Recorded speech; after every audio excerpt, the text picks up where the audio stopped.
You mentioned mistakes having been made in your speech. What mistakes are you talking about?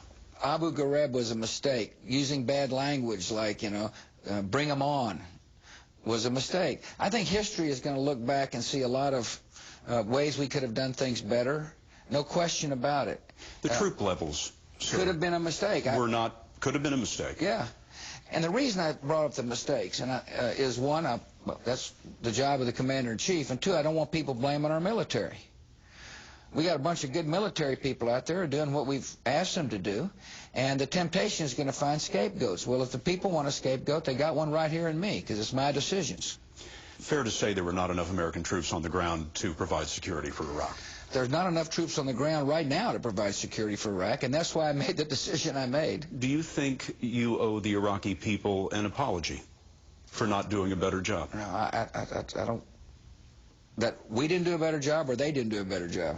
Well, that the United States did not do a better job in providing security after the invasion. Not at all. I think I'm proud of the efforts we did.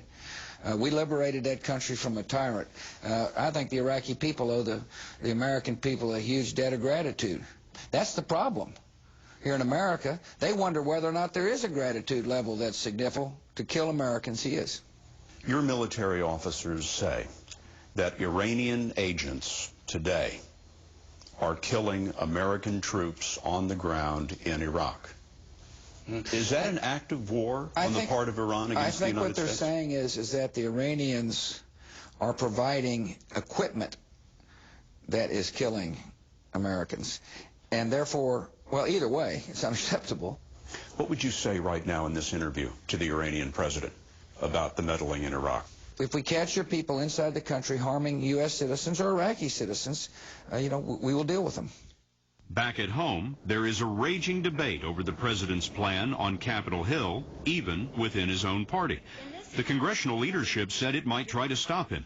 The president has not answered that challenge until now. The Democrat leadership says we want to support the troops who are on the ground. We just want to redline the extra 20,000. I will resist that. Listen, we've got people criticizing this plan before it's had a chance to work. They're saying we're not even going to fund this thing. They're not going to give it a chance. There's no Democrat plan. It doesn't look like it to me. And the interesting thing is, Scott, a lot of people are saying, well, we can't afford to fail. In other words, people understand the consequences of failure. But what's deafening is those who say we can't afford to fail, and here's the plan that will cause us not to fail. Frankly, that's not their responsibility. It's my responsibility to put forward the plan that I think will succeed. I believe if they start trying to cut off funds, they better explain to the American people and the soldiers why their plan will succeed. Do you believe as commander-in-chief you have the authority to put the troops in there no matter what the Congress wants to do? In this situation, I do, yeah. Now, I fully understand they could try to stop me from doing it, but I've made my decision, and we're going forward. Final question. How can you escalate the war when so many people in this country seem to be against it? I'm going to have to keep explaining. That's why I'm doing this interview with you. Scott, sometimes you're the commander-in-chief, sometimes you're the educator-in-chief, and a lot of times you're both when it comes to war. And we are in an ideological struggle, and it's a really classic ideological struggle. And Iraq is part of it, and it's very important for me to not only continue to explain why I believe we can be successful in Iraq, but explain to people that what happens in the Middle East will affect the future of this country.